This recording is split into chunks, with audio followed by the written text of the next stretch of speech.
Move over, Menendez brothers, there's a new murderous sibling duo in town.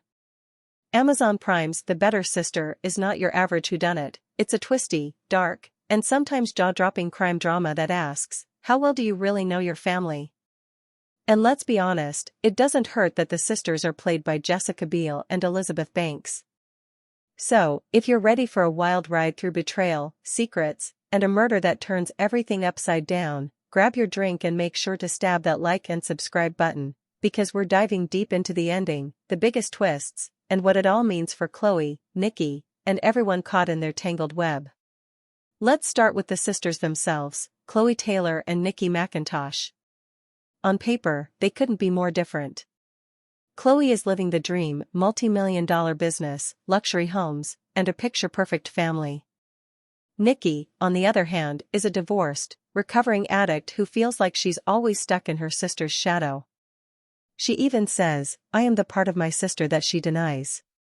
But here's the kicker, these sisters have more in common than they admit.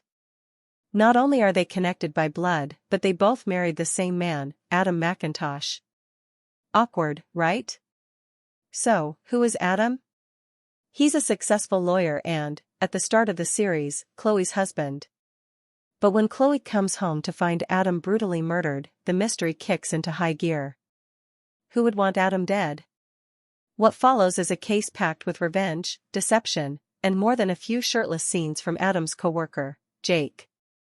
But to really understand Adam's murder, we have to rewind to Chloe and Nikki's childhood. Chloe was too young to remember the worst of their father's alcoholism, but Nikki wasn't so lucky. At just 10 years old, Nikki was assaulted by their father, a secret she kept hidden for years. This trauma shaped Nikki's life and explains a lot about her struggles. Fast forward, and Nikki meets Adam. They fall in love, get married, and have a son named Ethan. But Nikki's addiction spirals, putting her marriage and Ethan's safety at risk. Adam, desperate to protect his son, confides in Chloe. That's where things get messy. Adam and Chloe get closer, and after Nikki leaves Ethan unattended, Adam takes drastic action. Instead of divorcing Nikki, he drugs her and stages a fake drowning to make sure she loses custody. Ouch. Chloe and Adam get married, and they raise Ethan as their own. But here's where things really heat up. 5 years ago, at their father's funeral, Nikki secretly gives Ethan a flip phone so they can stay in touch. Through their secret conversations, Nikki learns that Adam is abusive, he's even slammed Chloe into a wall. Turns out, Adam resented Chloe for pushing him into a soulless corporate job, where he ended up doing some truly horrible things. Nikki, determined to protect her sister, shows up at the family's summer home. A fight breaks out, and Nikki stabs Adam in the neck. But plot twist, he's not dead yet. Later that night, Ethan comes home and finds Adam dying. He thinks Chloe did it, after all, he overheard her threaten Adam earlier. So, Ethan tries to protect his stepmom by staging the scene to look like a robbery gone wrong. But here's the catch, this only makes Ethan the prime suspect in his father's murder. And as if things couldn't get worse, Ethan notices his dad is still alive but leaves him there instead of calling 911. For nearly 5 episodes, Ethan is in the hot seat, and it looks like he's going to be convicted, until Chloe drops a bombshell on the witness stand. She reveals Adam's abuse and suggests someone else could have killed him.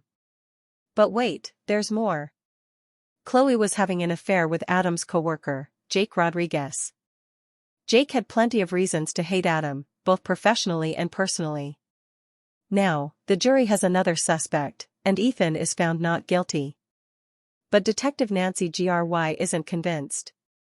She discovers that Nikki knew details about Adam's death before they were public and matches Nikki's DNA from a cigarette to evidence at the crime scene.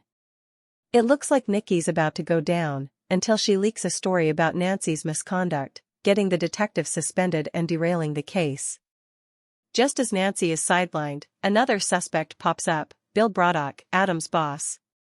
Turns out, Braddock was running a human trafficking operation through his company, and Adam was about to blow the whistle to the FBI. Chloe finds the evidence, frames Braddock by planting Adam's hair and the murder weapon in his office, and hands over the incriminating files. Braddock is arrested, but the show leaves us wondering, will he actually pay for his crimes? And what about Jake Rodriguez? The last we see of him, he's dead on the beach. Was it suicide, murder, or just a tragic accident? The show drops hints but never gives a clear answer, leaving us with one final mystery. Was Jake another victim of Braddock's criminal empire, or just collateral damage in Chloe and Nikki's desperate fight for survival? The story ends with Chloe and Nikki finally reunited after years of pain and estrangement. The final scene on the beach, with their childhood selves in the background and the Big Dipper shining above, is a powerful metaphor for finding your way home, even after being lost for so long. These women, who spent their lives protecting themselves, ultimately risk everything to protect each other. So, what did you think of The Better Sister? Did you see the twists coming, or did the ending leave you with more questions than answers? Drop your theories and reactions in the comments below. I want to hear it all. And if you love deep dives into messy family dramas and wild TV twists, make sure to subscribe and turn on notifications. You'll never miss a breakdown, a theory, or a hidden detail. Thanks for watching, and remember, in a world full of secrets, sometimes the only way forward is together. See you next time.